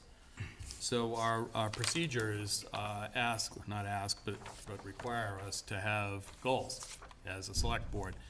And we haven't really done that formally in 3 or 4 years. And so I thought it was important for us to kind of get back on track with that and make sure that we're following our own procedures in our own handbook, and that we actually do put into writing what our goals are. The procedures, policies and procedures handbook calls out several sections for goals. So fiscal management, communications, policy development, intergovernmental communications and relations, Select Board and Town Administrator relations, and then I added here specific projects, because I think it'll help us to keep track of where we are in terms of all the things that we have going on, and we have quite a bit going on when you actually put it down on a piece of paper. So I'm just gonna take a minute and touch on some of the things that are in here so that those who are in the room or following along at home can understand what we're putting under each one of these. We will post this on the website, as has been our past practice for Select Board goals, and of course, it's subject to updates based on board votes and so forth. But, so just to give some sense for what's in here, and then people can read the nitty-natty detail once it's out on the website. So under the first category, which is fiscal management, so working with the town administrator, continued focus on strong financial management with a goal of achieving a AAA bond rating in the next 1 to 3 years. And why is that important? Well, because the better our bond rating, the lower our borrowing costs are. I think we've talked about that quite a bit. And so what we see here then underneath this is several things that gear towards attaining that AAA rating. And we took, or as we went through this, we looked hard at the process that we went through with Standard & Poor's in the most recent borrowing to think about, what are the elements of, evidencing, strong fiscal management processes, so that we, as we move forward, we can achieve that AAA bond rating. So budgetary assumptions, monitoring and capital planning, conservative budgeting practices, strong reserve balances, so talking about stabilization, talking about capital reserves, talking about getting at all of our reserves. How we project revenue is in here, particularly during a likely period of economic weakness in the next 2 years, and how we think about that. I did have in here strong debt and contingent liability profile. We still need to do a little work on this one, because we want to come up with some metrics around debt and debt management and what adequate debt capacity looks like and all that. So that's a bit of a work in progress, and we'll bring that around, as we continue to refine these.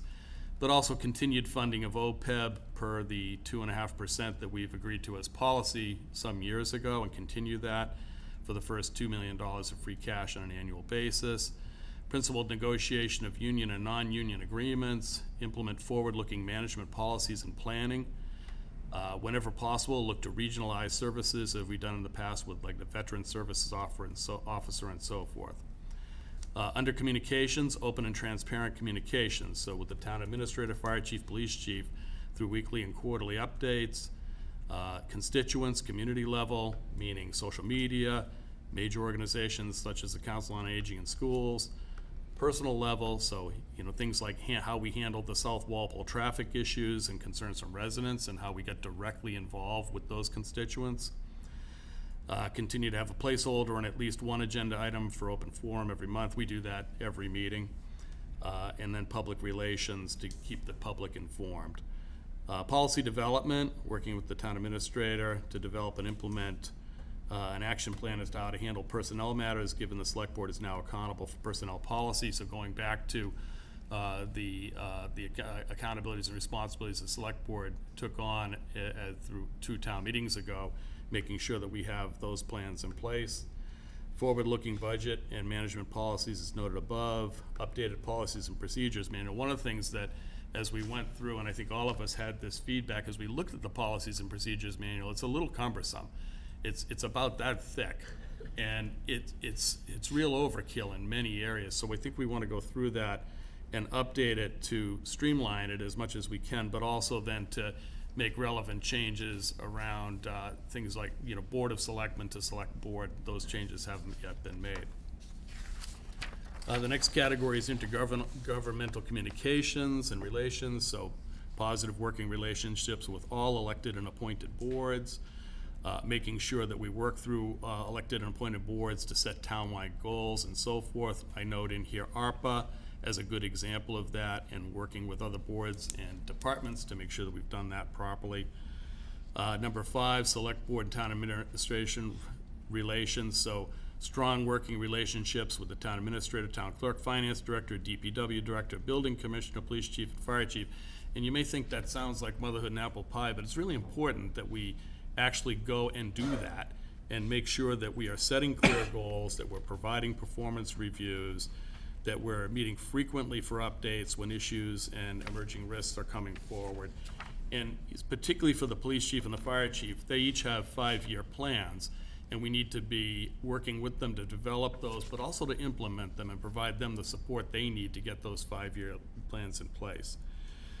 We have a bunch of projects that we have that we're working on, and I thought it was important to include those in terms of this list. So I'll just kind of go through them quickly, but working with school committee and school department to develop a plan to address facilities issues at the high school, working with the town administrator and finance team, develop a holistic financial plan addressing funding of projects within the town's debt capacity, develop a game plan for all 6 municipal union contracts, which are set to expire on 6/30/23, develop a list of potential properties to present to town meeting as surplus in order to return those properties to the tax roll, with proceeds to be applied to capital projects, determine what to do with the Johnson Middle School site after 2024-2025, develop a plan to turn the Old Town Hall site into a productive asset, meaning it pays for itself if we continue to own it, or it generates tax revenue if we do not continue to own it.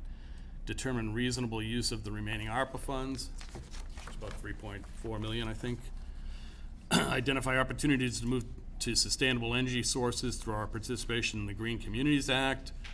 Continue to work with the Director of Community Economic Development Committee, the Chamber of Commerce, Destination Downtown, and other organizations and businesses to improve the downtown area and increase economic activity in support of downtown businesses through identification and execution of specific action items.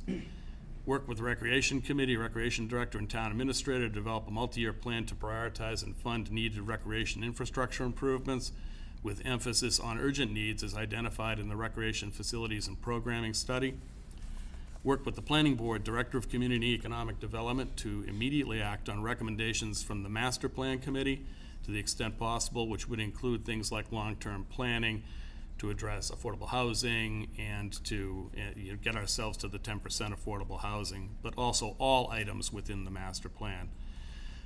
Continue to support 300th Anniversary Committee to prepare for the 300th anniversary in 2024.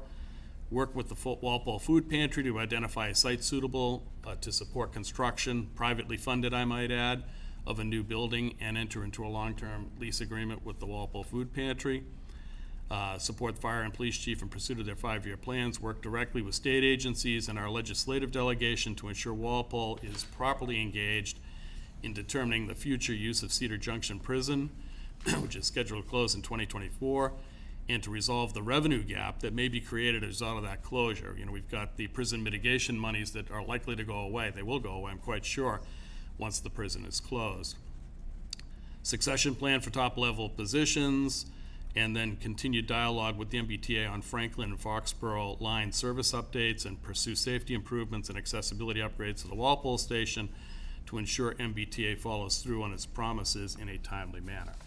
So that's what we've got drafted up. As I said, we'll put these out on the on the website so people can read all the words. I went through it a little bit quickly, but I did want to give people a sense for what it was we're thinking about when we say, well, what are the goals of the select board? What is this board going to focus on over the next 12 months? And, you know, how do we hold ourselves accountable and measure our progress against these things that we're setting out to do as a select board? Let me pause there and just ask for comments from the rest of the board as you have all participated in this process. Glenn? Yeah, one of the things that strikes me about this document is that actually, I kind of see it as two categories of items. One is forever items, things that as a select board we should always be doing. We should always be communicating with our fire chiefs and with our department heads, and we should always be succession planning, and we should always have, you know, forward-looking budget management policies. And then we have, of course, the specific projects. We have some timelines in here, 1 to 3 years. So some of this document will be outdated in 1 to 3 years if we've achieved the AAA bond rating, and if we've the ARPA money runs out and we've spent it, and some of these things will no longer be relevant and will need to be updated, and some of these things, I guess, are forever items. You know, what we hope when we're long gone, the select boards of the future will be doing, communicating with their police chiefs and having a well-run town. So I just wanted to point out that it is an evolving document, and it's also not an evolving document. You know, some of these things we hope will outlast us. So that comment, and then I did have a question or a comment on OPEB, and maybe someone can remind me. We've set a policy of 2.5% of the first $2 million of free cash. Maybe Jim, you could explain that to me. Is there a policy that this board has set for OPEB? Whether we follow it or not, you don't have to. We set go into that. guidelines back in Yeah. September of 2018. I actually was working on the memo to the select board, the FinCom, and the finance committee earlier this week. I believe it's first 2.5 million, a certain percent. I feel like it was. It says 2.5% of the first $2 million of free cash Yeah, in the document. and we then have the here. next percentage, anything over that 2 million threshold, God, you put me on the spot. I think it was 7% or something like that off the top of my head. yeah. We've been surpassing that, so Yeah. we have been adhering to that. Which is great. So we have a policy, and it probably was set with a lot of thought. So my comment is a document that's going to outlast us. Whenever I see a number of $2 million, that might be the right number today, but with inflation and as time, go ahead. Yeah. Your points are well. I'm actually thinking a little bit ahead on this one. So next week, you are set to hear an update from our actuarial auditor, Parker, along with Jody Cuneo and Lisa Sinikas, and they're going to provide you with an update. That number has grown, obviously. So one of the items that I expect may come out of the joint meeting on the 28th is I'm going to present here's what we talked about in 2018. I expect some members from this board or from FinCom may want to say, maybe we should change that. Maybe we should, because that number is now almost 3 years old, or 4 years definitely. Maybe we should update that. So I'm expecting you, and we called them guidelines. We didn't call them policy because guidelines can be updated easier, and everyone agreed. So I was kind of expecting that this may come up in And so if we revisit it every 3 or 4 years, then there is no problem. But I guess my comment was going to be that sometimes instead of that $2 million number, if we said the first 25% of free cash, so let's say we usually have $8 million in free cash, the first 25% is $2 million, but if that number goes up to 10 million, now the first 25% is 2.5 million, and that grows. The percentage allows the number to be irrelevant. It's the percentage which can just grow with the community. So, I mean, if we update it every 3 or 4 years, it's not a problem. But if you put, say, 2.5% of 25%, then that is a number that can evolve with. So our handbook says annually, so we're supposed to be doing goals on an annual basis. Okay. We haven't done it in No. 3 or 4 years, which The way is it goes. troublesome to me. Yeah. And I think we owe it to ourselves as a board and to the town to, stay true to that. So my intent, and I would hope future chairs' intents going forward would be, look, on an annual basis, we need a routine that says, okay, let's look at what we said in the past and update it accordingly. Okay. Because you're absolutely right, it's a dynamic world. Mhm. I also think that some of the categories that the handbook says are categories for goals perhaps aren't. And so, but I tried to live, as I put this down, and I'm saying but you all had input to this. So as we put this together, all I tried to do is use the existing handbook with the categories that are in there. I actually eliminated one or two of them just because they really didn't make sense to me. I think these generally make sense, but they may not be still the right categories. So if we agree that we need to update our policies and procedures handbook, one of the things I think we need to do is ask ourselves that question, are these the right categories for goals? They were at some point several years ago when the board originally put that policies and procedures handbook in place. But I think that goes back to the Michael Boynton era.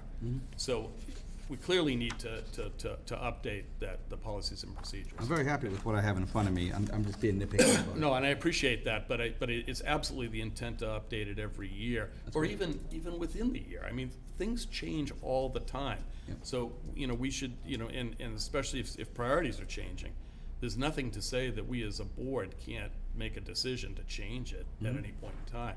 Okay. Who thought we'd be talking about the prison closure 6 months ago, right? And so these things do come up. Yep. Okay. Yeah, makes a lot of sense. Other comments or suggestions? I think it's a great document and a great working document because things are changing and somewhat maybe ambitious, but I think it's all very important pieces that we should be working on. Yeah, it is ambitious, as as I was reading through it, I'm like, oh, there's a lot of stuff here. But it's what we're doing. I don't think anything that's on here is anything new. But what it does also do is it creates an opportunity for us to keep track of what we're doing. Because I don't know about you guys, but every now and then I go, gee, where the heck are we on that, right? It's been 4 weeks since we've talked about it, or a month and a half, or whatever. This is a way for us to keep track of those things, cross them off when we complete them, add to them when we need to. And it's a way for us to talk about what we're doing as a board. It's far from perfect, for sure, and I expect we will improve it over time, but I just think it's something we need to have. My other, maybe just, if I can, chime back in. So I guess if we're gonna put it up on the website, it's great. It's the most up-to-date document. If I live in Walpole and I don't come to these meetings and I don't pay as close attention, because I'm busy, and I read this document, I'm gonna learn a lot. If this document stays up there for a year, some of these things are gonna be irrelevant. 2 years, multiple things are gonna be irrelevant. So, it would make me feel better if we set, I don't know when we're gonna finish this. I know we have a little bit more fine tuning. But if it's, let's say we made election, that we have a town election, which happens every year, perhaps that would be a good benchmark, July 1st, it's the fiscal year. We could have a sort of annual, the chair could either review this document and update it, and hopefully it won't take a lot of work, or could assign somebody on the board to take a look at the document and almost report back. And if we do that every year, then it wouldn't be a cumbersome or a burdensome. I think that's thing to do. very, well said, Glenn.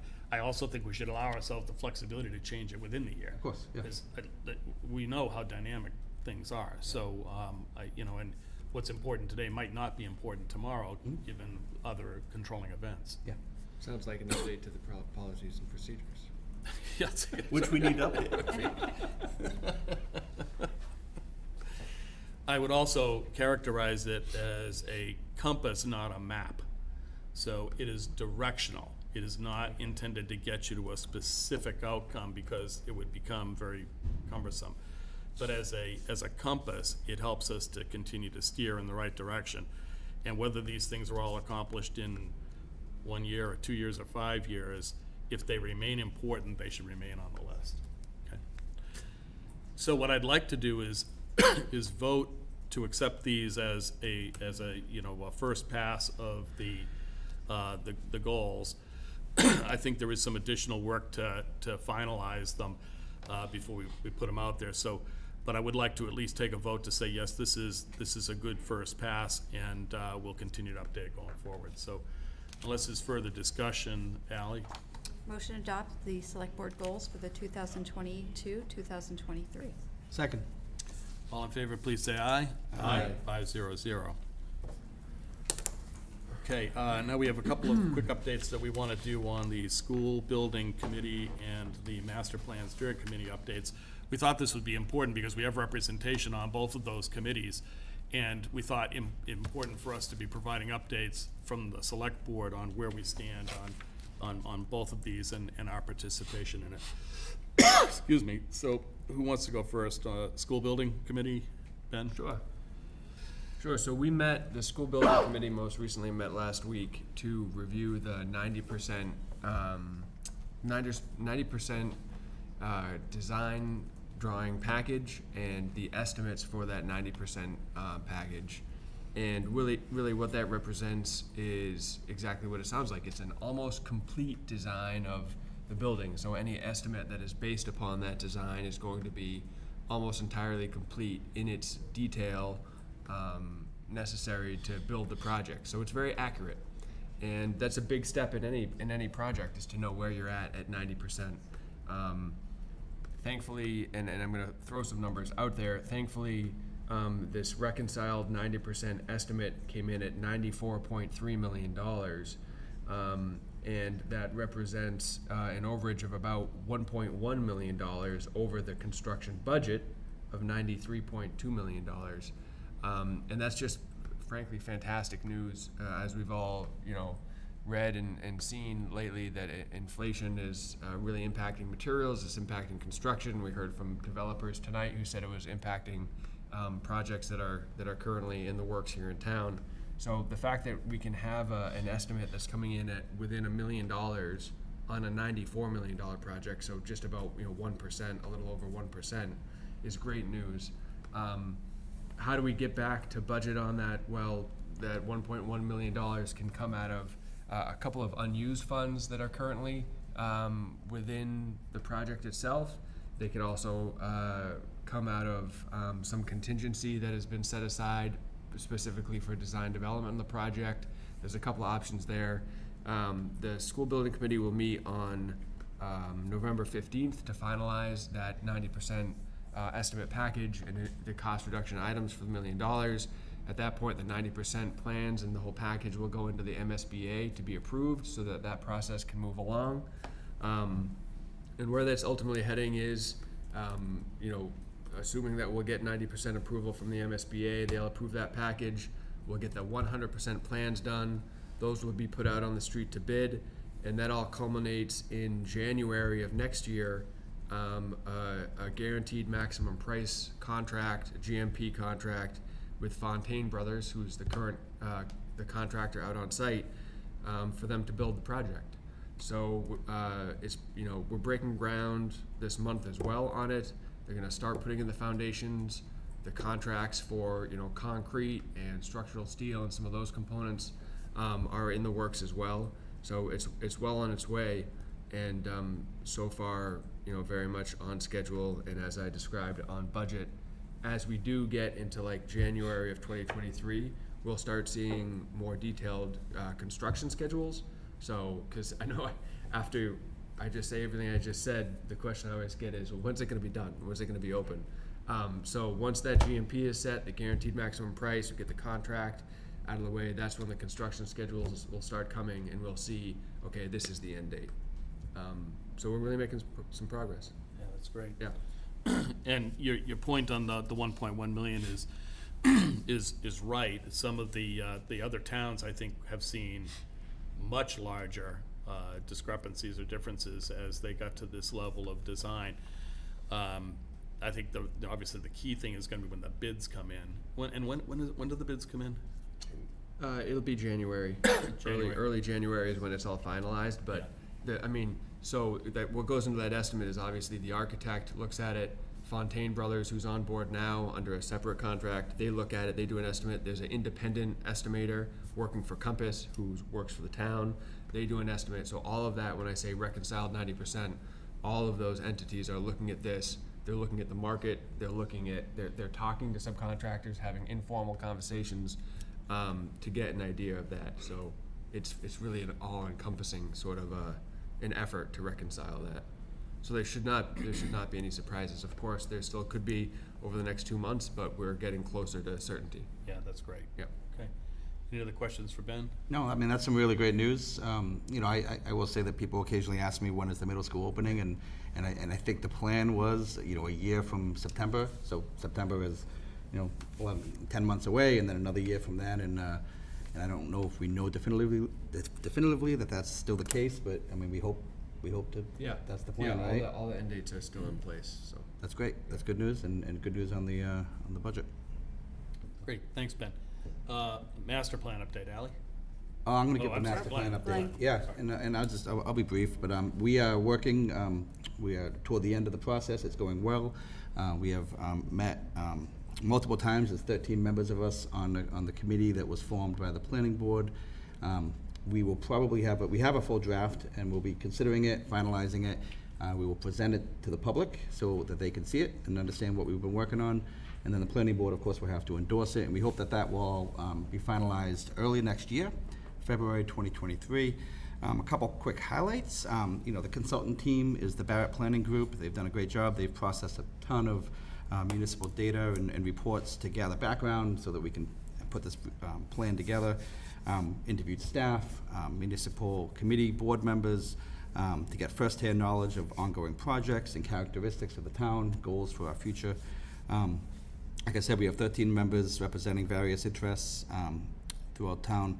There's been 2 in-person public forums, 1 remote forum, 2 public surveys, a Miro board, a number of ways that we've reached out to the public to get input and feedback. We've had 16 meetings up until this point. We're talking about transportation, planning. We hope to have, we're certainly probably likely gonna, just to give an example, a recommendation that the zoning bylaws are pretty old and outdated and could use an update. And so, very likely, just as an example, we'll recommend, the committee will, or the master plan will recommend that we review the zoning bylaws and update them so that they're more appropriate to what Walpole is now and where we're going. So that's just an example. Open space, economic development, downtown, what the shape of downtown, we saw tonight, an example of this new development. So downtown is constantly changing, and so this master plan is gonna, sort of talk about where we think downtown needs to be going with all these new developments. So we'll be up to date on that. I think one of the more interesting things that, conversations that I had at one of the prior meetings was how to avoid watering down some of our language. And we actually had a good conversation, I thought, about, somebody said, well, we should get this language so that it's not too specific. And there was a little pushback on that, and said, well, we want to have specific ideas that talk about where we're going. And so really, we broke it down into a couple categories. And one of the ways that we are presenting some of the recommendations is to, consider this idea of, and I won't give an example, but consider this and do this. So it's like very strong language of something that Walpole really needs to do versus something that Walpole needs to consider. So consider would be more of a controversial thing. We want to get it in there, but we don't want to tell the town meeting what they should and shouldn't do. So we'll say town meeting should consider this controversial issue. And if it's less controversial or more important and crucial to the town, we say town meeting should do this. And of course, town meeting has the final say. But so there's some strong language in there, and then there's some strong recommendations, I'll say. So that's where we're at. February 2023, we should be ready to finalize it and present it to the public. Great. Yeah. Thank you, Glenn. Any questions for Glenn? All right, and Glenn, thank you for those updates. Well done. Okay, consent agenda. Ally? Motion to accept with gratitude the following donations: Lila Thomas in memory of Drusilla Broccoli to COA Gifts, Margaret Brock to Library Materials, Tyler Fogerin to Hometown Hero Banner Program, Dedham Savings Bank to Interface Referral Gifts Account, Walpole Cooperative Bank to Interface Referral Gifts Account. Seconded with gratitude. Motion and a second. All in favor, please say aye. Aye. 500. Thanks, Ally. Town Administrator's update. Jim? Sure, just a few items here. Veterans Day observance. The observance will be held at 11 a.m. on Friday morning on the town common. If it's raining out there, we're going to move it to Blackburn Hall, so weather permitting. The joint meeting with the Finance Committee is going to be held on the 14th, as I mentioned earlier. We also have another meeting set with the Finance Committee and the Select Board on the 28th to discuss a variety of issues. Both meetings will be broadcast on Walpole Media Corp. On the 14th, we're meeting at the police station, and on the 28th, we're going to be meeting at the Council on Aging. And finally, Summer Street, that project is finally moving forward. We met with the developer today. They've informed us that they intend to start to clear the brush and trees along Summer Street in the next few weeks. They're expected to pull permits in April. I've been keeping a group of neighbors and residents down there informed as to what's happening, the ones who've all reached out over the years. So we'll continue to keep a close eye on that, keep them informed, keep the board informed, but they're finally moving forward with this. So that's it. Great, thanks, Jim. Any questions for Jim? Okay, I don't think we have any minutes to approve this evening. Ali was gonna ask a question. Well, I sorry, was just Al. gonna say, is with Summer Street and the pulling of permits in April, does that put us back into safe harbor? I was gonna ask the same question. It's our contention that we've been in safe harbor all Safe along. harbor, okay. Good. Thanks, Ally. I don't think we have any minutes to approve, so I'll entertain a motion to adjourn. Yep, motion to adjourn? Second. All in favor, please say aye. Aye. 500. We're now adjourned. Patrick, thank you for your help tonight, and good night, everyone.